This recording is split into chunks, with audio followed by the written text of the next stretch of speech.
The Minnesota Wild might have had one of the best drafts out of any team in the National Hockey League this year, and that seems to be a pattern considering how they've drafted the last few years. At 12th overall, the Minnesota Wild managed to weasel their way in and take Zeev Buium way later than he probably should have gone.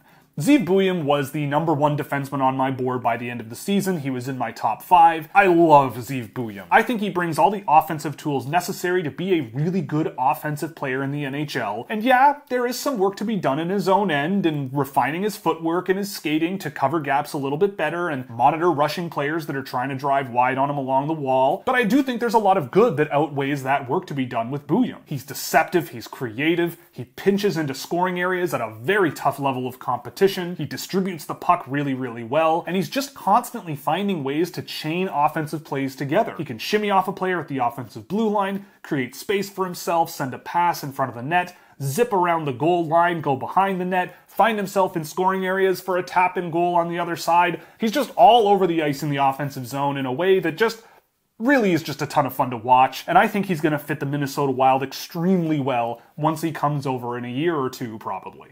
At 45th overall, the Minnesota Wild picked a player I had at 41st in Ryder Ritchie. Now with Ryder Ritchie, he does have the advantage of youth, and he will be playing a ton of minutes for the Prince Albert Raiders in the next couple of years, and I do think Ritchie has a nice fundamental baseline to build on. He's one of the many players in this year's draft that I think have a really strong mind for the game and good hockey sense overall, but maybe the talent floor just isn't quite there to really become a premier prospect. Could it get there? Absolutely. I think he's going to be a great junior scorer with Prince Albert. He's going to get more skilled, he's going to get quicker, and I think he's going to bring a lot to the game. He doesn't make silly plays, which I think is very valuable. He's an efficient player in transition, and I think he just brings a lot to the game as a well-rounded player that I think will work quite well in the future. At 122nd, the Minnesota Wild were the team that finally went, all right, enough is enough, let's draft Aaron Kiviharju. Now, if you don't know who Aaron Kiviharju is, fair enough, but he was a superstar in Finnish junior hockey from the age of, I believe, 12 up until last season, and it doesn't take very long watching him to see why. I think in terms of passing the puck and how he sees the ice and timing his plays, he might be one of the best defensemen in the entire draft.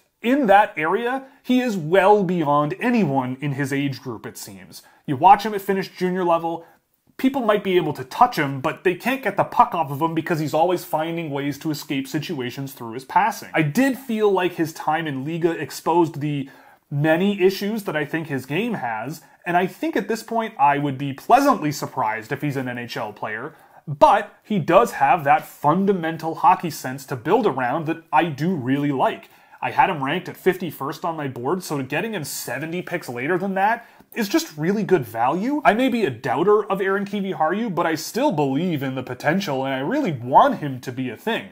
I just think he has a long way to go, and I think that's a big reason why he slipped in this year's draft. For a 5'9" defenseman, I think he brings a lot of the issues that other 5'9" defensemen bring, but that doesn't mean you can't work on his flaws and get him to a higher floor and potentially find him in the NHL in the future. At 140, they went back to Finland again and went for Sebastian Soini. Now, I've seen Soini here and there over the course of the season, and I kind of liked some of what I saw, and some other moments really scared me. He played pro hockey most of the year as well, which is a plus in his favor, but I do find that while he had some skill and some good mobility and a pretty quick and hard wrist shot as well, his decision-making and his tendency to invite a lot of pressure without the real skill level or skating ability to evade that pressure in close quarters really did cause me concern and caused a lot of issues. His lateral mobility to close gaps on rushes was also a bit of a question mark, but all in all, I mean, he's an interesting player, and 140, I mean, yeah, sure, fine. I just wasn't a big fan of Soini, and I think there might have been other players I would have swung on, but he brings the size and the skill and the mobility to get the job done, and maybe there's something here in a few years if you leave him in Finland. At 142nd, they drafted a goaltender, Chase Wutzke from the Red Deer Rebels, and I went and watched a little bit of him. I don't really know what to tell you. He's a goaltender. They drafted him in the middle rounds of the draft, but there wasn't really anything where I went,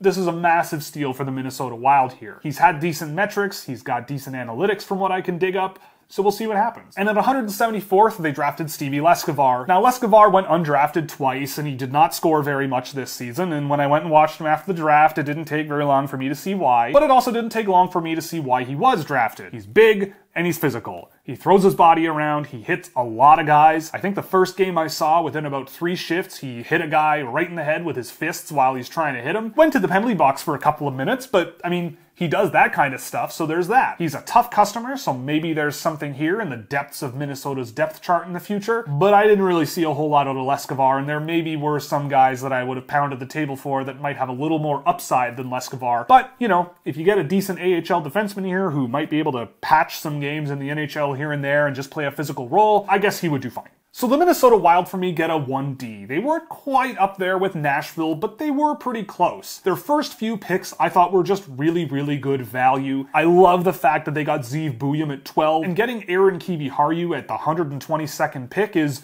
really good value, even if you don't really believe in his future. He does bring some really high-end traits to his game that a lot of players in that range just don't really have. Ryder Ritchie could be a really solid all-around middle six winger that could play a variety of roles well. Sebastian Soini's an interesting player that has had some decent moments from the games I've seen. And maybe Stevie Leskovar is a nice tough guy you have down your lineup, but I think that's a bit of a long shot. So all in all, I thought that things tailed off for them towards the end of the draft a little bit. But when you look at who they picked and the potential outcomes that these players have at the high end, I think they did really, really well. So that's it for the Minnesota report. If you liked it, you could go to our description box and find our Fanatics affiliate code, where anything you buy in the store gives us a small kickback, or you could get a subscription at Scouching.ca, where you can get access to an exclusive Discord server, data tables for drafted and undrafted players in the NHL and beyond, and plenty of other stuff you won't find anywhere else.